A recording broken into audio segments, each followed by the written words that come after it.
Hi, Julie Rader here with the Pisces new moon astrological update.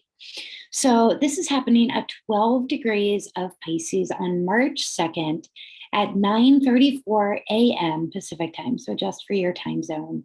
As always, if you like the video, please hit the subscribe button and share it with others if you'd like. And like the video. It helps me to grow the channel. Okay, so this new moon, I always love the Pisces new moon. I'm Pisces sun, and I just feel like the Pisces new moon, it's so beautiful because here, at least in the northern hemisphere, it really is you start to feel spring in the air a bit. And then this one, it has an interesting feel to it because it's conjunct. So it's merging energies with Jupiter right after the moon merges with the sun. That's always what makes it a new moon, is when the sun and moon come together every month or every moon. Then right after, it is conjunct Jupiter. So it makes this conjunction to Jupiter part of this new moon energy. Jupiter is the great benefic. It's also the magnifying glass. And one thing that all of us astrologers have been talking about, and it's probably my most anticipated aspect of the year, is the Jupiter-Neptune conjunction in Pisces happening on April 12th. So now Jupiter is inching toward Neptune. We're starting to really feel that energy of, okay, it's time to really step back into our meditation practice, or any practice that allows us to tap into the subconscious mind in a way that is empowering, in a way that's grounding, in a way that grants us more liberty and clarity. So if we're using this energy to tune out, to space out, to use escapist tendencies, then we're not utilizing the full power and potential of this conjunction that we are approaching. And because Jupiter is conjunct the moon as part of this new moon energy, for me, it really feels like a taste of what we're going to be experiencing with the Jupiter Neptune, because the moon, the Pisces moon, has that same kind of dreamy, otherworldly, intuitive energy that Jupiter and Neptune have in Pisces as well. So this is really a sneak preview. And then just days after the new moon, we have Mars and Venus, which have been dancing together, forming a conjunction. And then on March 5th, which I'm very excited about, it actually falls exactly at my solar return. We have Jupiter Cazimi, so Jupiter conjuncting with the sun. All of this energy is really, how can we merge what we have, the Mars and Venus, and they will be entering into Aquarius right at that time. So how can we merge in a way that is really expansive, innovative? How can we individually think about, not even think, dream about how we want our life to be? Can we dream our life into being? That is really the energy of this new moon. And those of you, if some of you are watching and you used to take my yoga classes, it's something I would always talk about. This energy is the energy that really amps that up. So that is some very exciting stuff we have going on. This new moon is also sextile Uranus. So this sextile to Uranus with the new moon, Uranus is all about liberation, freedom, breaking through old ways of being, breaking the old barriers, thinking outside of the box. So that this dreamy new moon energy has that feeling to it as well. Now, this new moon also forms a square, a challenging aspect to Neptune. So what this shows me is if we are checking out using anything that keeps us from having a clear mind, if we are checking out using substances, for instance, rather than checking in to our intuition, our subconscious, then this can bring about a foggy feeling. There can be some disillusion with this square to Neptune. However, if we are actually really utilizing a yoga practice, a disciplined practice, we can put a practice into place to meditate every day for a minimum of 11 minutes. There have been so many studies over the last couple of decades on meditation, which is very exciting for me, someone who studied meditation and the mind for a few decades now, that in as little as 11 minutes of daily meditation in 6 weeks, we change and increase the gray matter in the frontal lobe of our brain. And what this means a happier disposition, higher intuition, better immunity. So this Pisces new moon, if you don't already have a meditation practice, it's a great time to start it. It can simply be sitting, setting a timer, and observing the breath. I am breathing in, I am breathing out. You can do visualization techniques. I have a lot of visualization techniques, both on my website, julierader.com. I have some that are free on YouTube. Yoga Nidra is a very powerful one. Guided meditation works really well with this Neptunian, Jupiter, and especially Pisces new moon energy. So that's an overview for all of us with this new moon. I'm going to dive in just a moment to how it will affect you in your sun, moon, or rising sign. But just to let you know, I am teaching, if you like my style of astrology and you want to learn more from the ground up, I am leading a foundational 8-week astrology class. It's going to be 2.5 hours every week. Really giving the base knowledge of astrology. And then I'll have other courses that I will be teaching from there, which will build on that. But this will give you a foundation to be able to read your own chart, to be able, every new moon, every full moon, or major aspect, you'll be able to see what area of life it's affecting for you, if it's affecting other planets based on degree, and it will make a lot more sense. And you can also look at the charts of your loved ones as well. So if you're interested at all, let me know. I'll put a link below to my site for more information.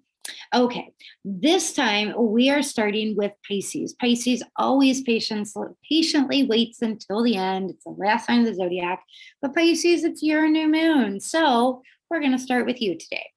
So this new moon is happening in your first house.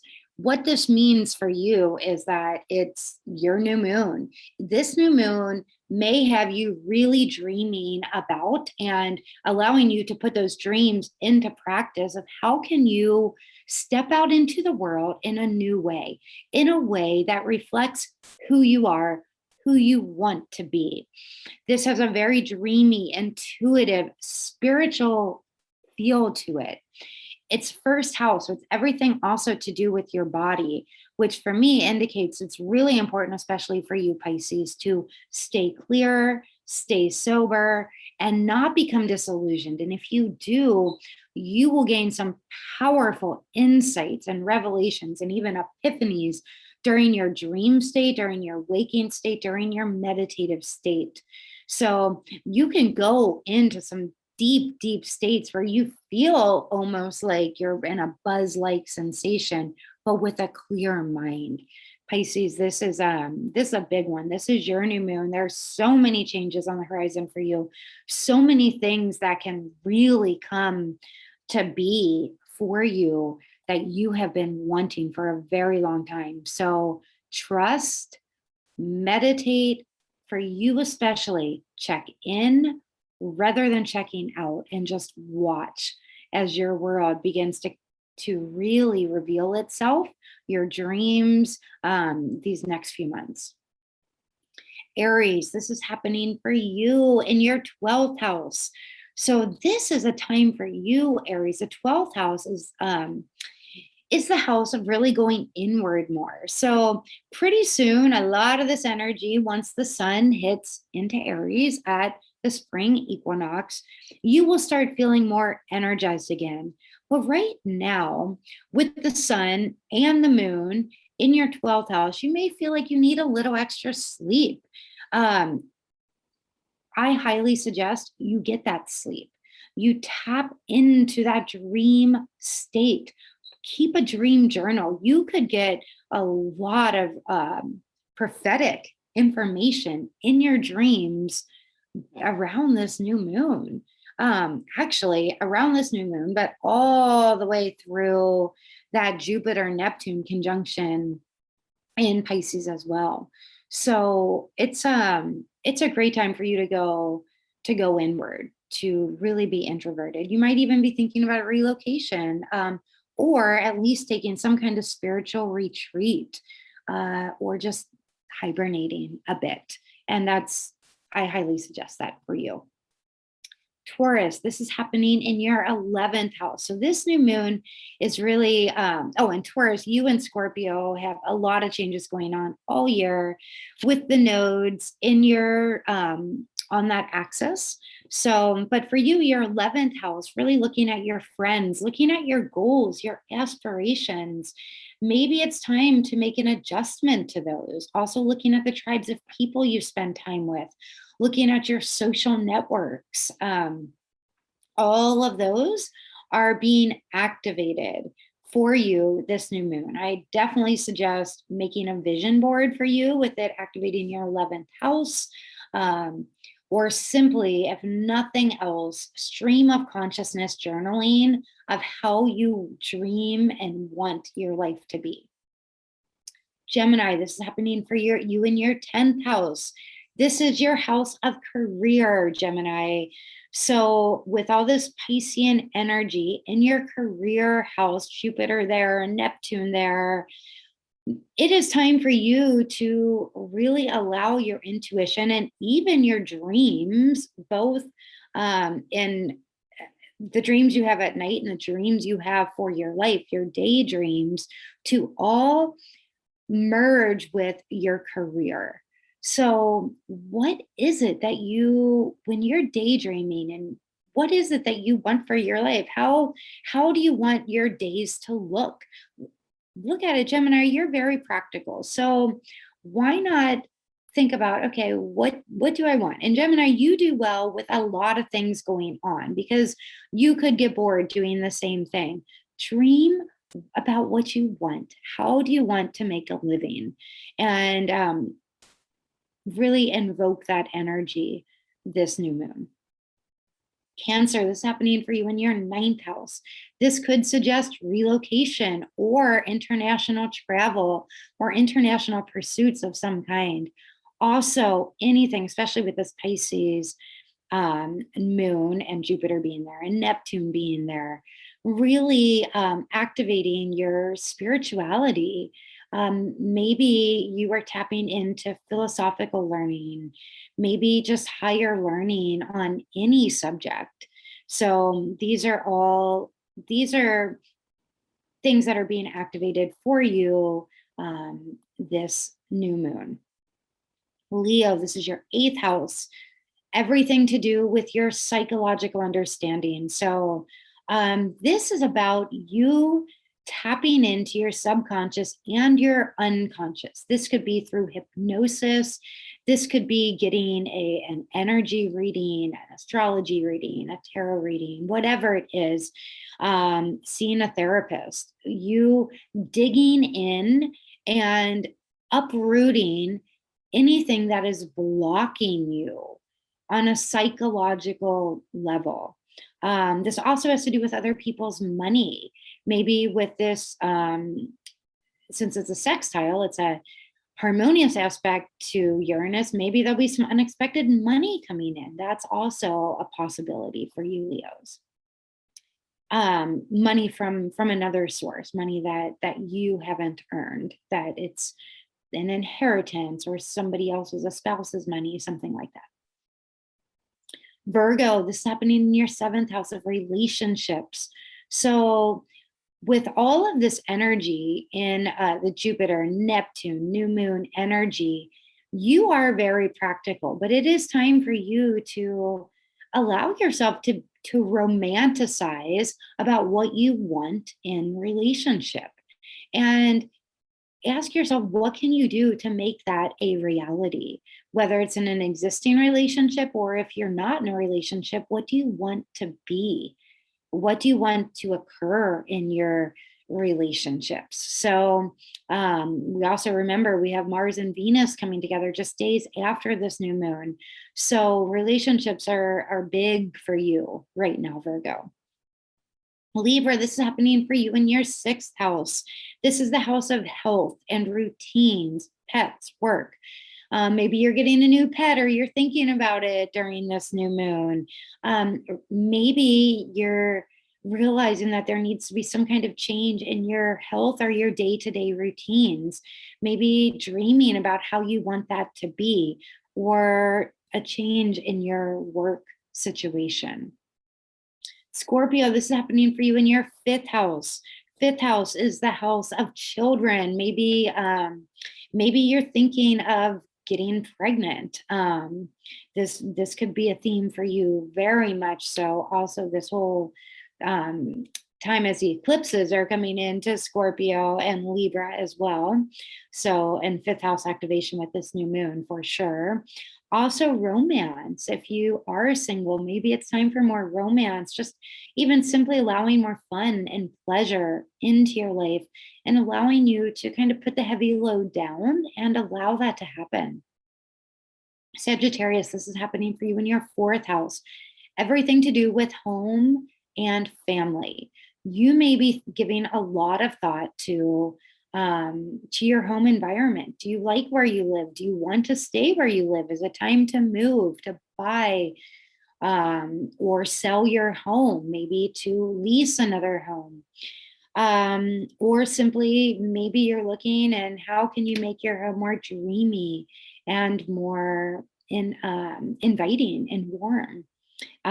Also, any relationships with family, how can you better that? Capricorn, this is happening for you in your 3rd house. 3rd house is all about communication. So it's also about your neighbors, about your siblings. So anything to do with your neighbors, your siblings, anything to do with learning, publishing, writing. This new moon is a new beginning in any of these areas. So if you're wanting to learn something, this is a wonderful time for you to do that, something that you can put into play practically. And finally, Aquarius, thank you for waiting so patiently. This is happening in your 2nd house, the house of money, finances. It's also the house of worth, or your self-worth. So for you, Aquarius, you're looking at, do you feel worthy? What can you do to really enhance your self-worth? What can you do to enhance your net worth? With all this Jupiterian, Neptunian, and new moon energy in your 2nd house, your self-worth truly is related to your net worth. It is so interconnected, and this new moon will ask you to take a good look at that. Thank you so much for taking the time to listen. Again, if you're interested at all in my foundational astrology class, please take a look at my site, and I'll see you in the next video. Thanks for watching.